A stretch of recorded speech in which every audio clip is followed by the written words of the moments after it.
The Aeldari go up for pre-order this weekend, and whilst they came into 10th edition as the undisputed, terrifying powerhouse army that nobody could beat, they did get toned down quite significantly. Certainly one of the big things that came about with their changes and FAQs was that their army rule got a few big changes to how the fate dice mechanic worked, so they got a lot less of them, and they didn't interact the same way with things like devastating wounds, so they did make that fate dice army rule mechanic just a lot less oppressive. But it seems in their upcoming codex, an even bigger change is coming because there is a complete switch on the way. Their army rule is changing completely, and the fate dice are no longer going to be their army rule.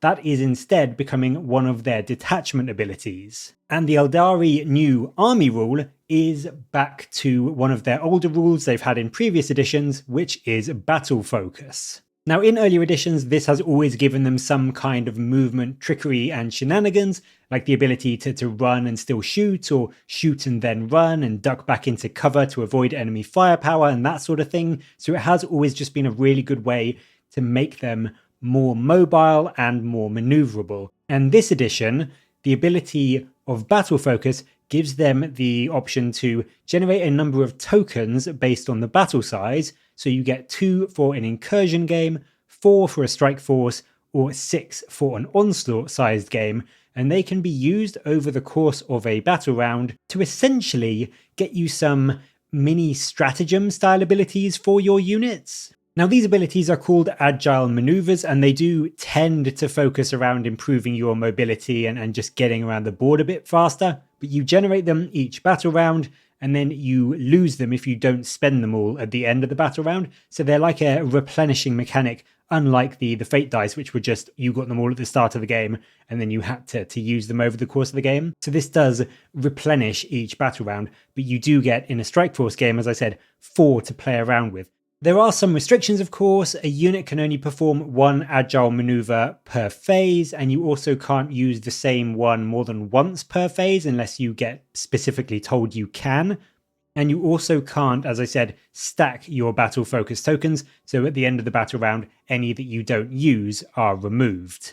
Now, as I said, the rule is battle focus, but the actual kind of mini stratagems you get are called agile maneuvers. And what we saw on offer was quite a few cool, fun, interesting little ways to get more movement out of your army. And we started things off with the Star Engines maneuver. This is done on a vehicle unit when it moves, and you add d6 plus 1 inches to the movement, essentially giving your vehicle a better advance roll, but not being an advance. So it means you can still shoot with it, means you can still charge if you really wanted to. It just gives you all the benefits of an advance roll, except slightly better because it's d6 plus 1 inches and none of the downsides. Essentially, you're getting an extra 2 to 7 inches of mobility on your vehicles and still being able to put all of that firepower downrange into the enemy. So if you need to get up the board to get like line of sight on a target or just get into range, you can do that now. So it's a very strong,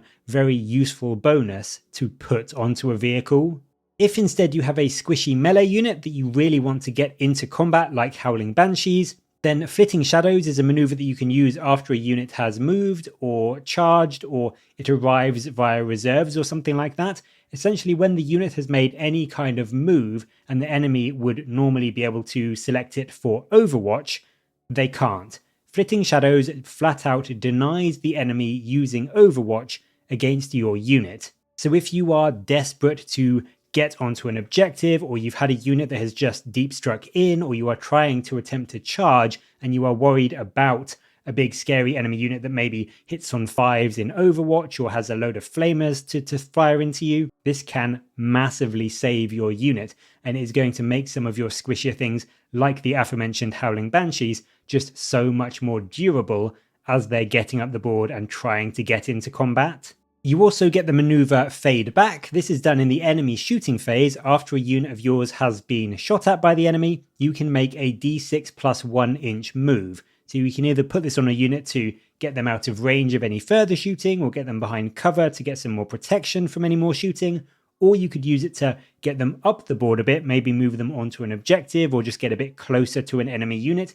It just is going to help your units to get that extra bit of mobility whenever they can on the battlefield. And where this one gets a really nice buff is on your Guardian Defenders. They get a rule called Fleet of Foot, and that means they can use this maneuver even if other units in your army have done so, and it also doesn't cost them one of your battle focus tokens. So if you've got a few Guardian units, they can use this to really jet up the board, or just be really difficult to get rid of by moving out of line of sight or behind cover or falling out of range of the enemy after your opponent has fired some shots into them, and it's not going to cost you anything to do it. The article also mentions that most things in your army can benefit from these, at least in some capacity. Some are restricted, like being vehicle only or whatnot, but most units can benefit from at least some of these. It does say that even Wraith Knights can, so it is going to be a really strong, probably very much army-wide mechanic to play around with, I think. And then we do get to see 3 more of these. I don't know if this is the full list, I don't know if it says in the article, but certainly I think this is going to likely be most of the ones that we have in the codex. But we see 3 more in the form of Swift as the Wind, Sudden Strike, and Opportunity Seized. Swift as the Wind grants a unit plus 2 inches to their movement when they make a normal, advance, or fall back move, so turning some of your faster units like Banshees into 10-inch move speed demons. And with your 4 battle focus tokens, it does actually say you can use this one multiple times per phase as long as it's on a different unit. So you could get 4 units in your army, all with plus 2 inches to their movement, and just really put a load of pressure onto the enemy lines really early on in the game. Sudden Strike is done when a unit in your army is picked to fight. It grants them a 6-inch pile-in or consolidate rather than 3 inches. This we've seen before on other armies in their stratagems. Getting this for essentially a non-stratagem for just using a battle focus token is really good. It's going to allow you to get a unit to tag in more enemies and drag in some characters or other units that maybe don't want to be in combat into that combat, or you can just use it to pile in after the combat to grab an objective that your opponent thought they'd screened out. It is just an all-round brilliant utility tool to have when you need it for objective play.